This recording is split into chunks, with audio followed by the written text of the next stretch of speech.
अगर ये हदीस में ना आता तो ये वाक़या बयान करने की हमारे अंदर जुर्रत ही न थी। सब्सक्राइब कीजिए हमारे चैनल नूर रज़ा को और बेल आइकन को प्रेस कीजिए, जिससे आपको हमारी न्यू वीडियो की नोटिफिकेशन मिलती रहेगी। अल्लाह के हबीब अलैहिस्सलाम के एक सहाबी है, उनका नाम हज़रत साद इब्न माज है। ये इंतहाई नेक सहाबी हैं और उनको नेक हुजूर अलैहिस्सलाम ने अपनी ज़बान से फरमाया। इमामुल अंबिया सल्लल्लाहु अलैहि वसल्लम ने जब इनका इंतकाल हुआ तो इनके इंतकाल के बाद हुजूर उस जनाजे में खुद तशरीफ़ ले गए और हुजूर अलैहिस्सलाम ने इनका जनाजा भी खुद पढ़ाया। आप गौर फरमाएं, मुसलमानों थोड़ी सी तवज्जो करो, ये तालीम उम्मत के लिए कितनी बड़ी बात हुजूर अलैहिस्सलाम ने फरमाई। एक तो हुजूर जनाजे में शरीक हैं, जिसके जनाजे में नबियों का इमाम आए। हम जब नमाज जनाजा पढ़ते हैं तो दुआ के आखिर में हम ये दुआ करते हैं, अल्लाहुम्मा इन्नी अस्अलुका व अतवज्जहु इलैका बिनबिय्यिका सय्यदना मुहम्मद सल्लल्लाहु अलैहि वसल्लम नबिय्यिर रहमा। हम ये नाम लेते हैं हुजूर अलैहिस्सलाम को और हमारा अकीदा है कि जिस दुआ में मुस्तफ़ा जाने रहमत जाने दुआ का नाम आ जाता है तो वो दुआ कबूल हो जाती है। तो जिस जनाजे की नमाज जनाजा के अंदर हुजूर का नाम आए तो वो नमाज जनाजा कबूलियत के दर्जे पर पहुंचती है। तो जिस नमाज जनाजा के अंदर हुजूर इमाम बन करके खड़े हों, उस मैयत की खुशनसीबी का आलम क्या होगा। जिसमें हुजूर अलैहिस्सलाम जनाजे के साथ तशरीफ ले जा रहे हों, उस जनाजे की खुशनसीबी का आलम क्या होगा।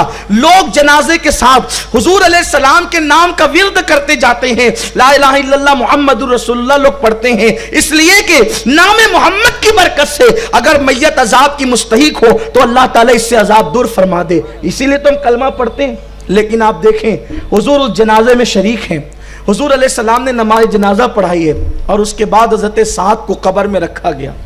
जब हज़रत साद को कब्र में रखा गया, बहुत गौर से सुनने की बात है, जब हज़रत साद को कब्र में रखा गया तो मिट्टी डाल दी गई कब्र के ऊपर। और चूंकि अल्लाह ने अपने हबीब को इल्म गैब अता किया, जितना चाहा इल्म गैब अता किया, इसलिए कि नबी होता ही है जिसको गैब की खबरें होती है। क्योंकि डिक्शनरी के अंदर ये बात है कि नबी का माना ही होता है गैब की खबर देने वाला। तो हुजूर सैयद आलम सल्लल्लाहु अलैहि वसल्लम जो है वो कब्र अनवर पर मिट्टी डाल दी गई तो हुजूर कब्र पर खड़े हो गए। कब्र पे खड़े होने के बाद हुजूर अलैहिस्सलाम ने तवज्जो फरमाई तो सरकार अलैहिस्सलाम का चेहरा, जो हुजूर के चेहरे पर अफसरदगी के आसार जाहिर हुए, इमामुल अंबिया सल्लल्लाहु अलैहि वसल्लम के चेहरे पर गम के आसार जाहिर हुए। और सहाबा ने यह मंजर देखा। ये हदीस बुखारी शरीफ के अंदर भी मौजूद है, सियासत्ता के अंदर मौजूद है। सहाबा ने जब ये मंजर देखा तो सहाबा परेशान हुए कि हुजूर अलैहिस्सलाम के चेहरे पे गम के आसार, रंजीदगी और कबीदा खातिर होने के आसार क्यों है। फिर अल्लाह के हबीब अलैहिस्सलाम ने तकबीर कही, अल्लाहु अकबर अल्लाहु अकबर। फिर उसके बाद आपने तस्बीह पढ़ी, सुभान अल्लाह सुभान अल्लाह। और उसके बाद आपने अल्लाह ताला की हम बयान की, अल्हम्दुलिल्लाह अल्हम्दुलिल्लाह, यानी सुभान अल्लाह अल्हम्दुलिल्लाह अल्लाहु अकबर। आपने तकबीर तस्बीह पढ़ी और उसके बाद हुजूर के चेहरे पे खुशी के आसार जाहिर हो गए। और सहाबा किराम ने अर्ज़ की, या रसूल अल्लाह, हमने एक अजीब सा मंजर देखा। जब आपने साद को दफन कर दिया और आपके चेहरे पर गमी के आसार जाहिर हुए और आपने तकबीर और तस्बीह पढ़ी, फिर आपके चेहरे पे खुशी के आसार जाहिर हुए। आका अलैहिस्सलाम के जुमले सुनो अब दिल के कानों से। सरकार फरमाते हैं, तुम्हारे इस नेक भाई पर, ये रसूलुल्लाह जिसको नेक कह रहे हो, सरकार फरमाते तुम्हारे इस नेक भाई पर उसकी कब्र तंग हो गई थी। कब्र तंग हो गई किसकी? सहाबी की कब्र। बात मैं सहाबी की कर रहा हूं। वल्लाह अगर ये हदीस में ना आता तो ये वाकया बयान करने की हमारे अंदर जुर्रत ही न थी और ना ये अल्फाज बयान करने की हमारे अंदर जुर्रत थी। मगर चूंकि ये हदीस है इसलिए हदीस बयान कर रहे हैं आपकी इबरत के लिए, सबकी इबरत के लिए। मेरे आका सल्लल्लाहु अलैहि वसल्लम के दीवानों, अल्लाहु अकबर। आका फरमाते हैं तुम्हारे इस नेक भाई पर जिसको इमामुल अंबिया ने नेक होने का तमगा दिया।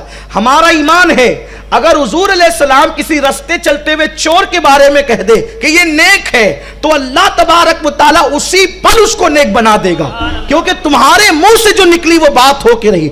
हुजूर जिसके बारे में जो कह दे ये उसके लिए जो है अटल फैसला है, इसलिए कि उनकी जबान हमारी जबान की तरह नहीं। उनकी जबान ज़बाने मा यंतिकु अनिल हवा इन हुवा इल्ला वहयु युहा है। वो जबान जिसको सब कुन की कुंजी कहे, उसकी नाफिज हुकूमत पे लाखों सलाम। वो दहर जिसकी हर बात तो वही खुदा, चश्मे इल्म हिकमत पे लाखों सलाम।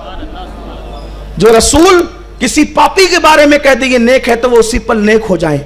लेकिन सहाबी को हुजूर ने कहा तुम्हारे इस नेक भाई पर कब्र तंग हो गई।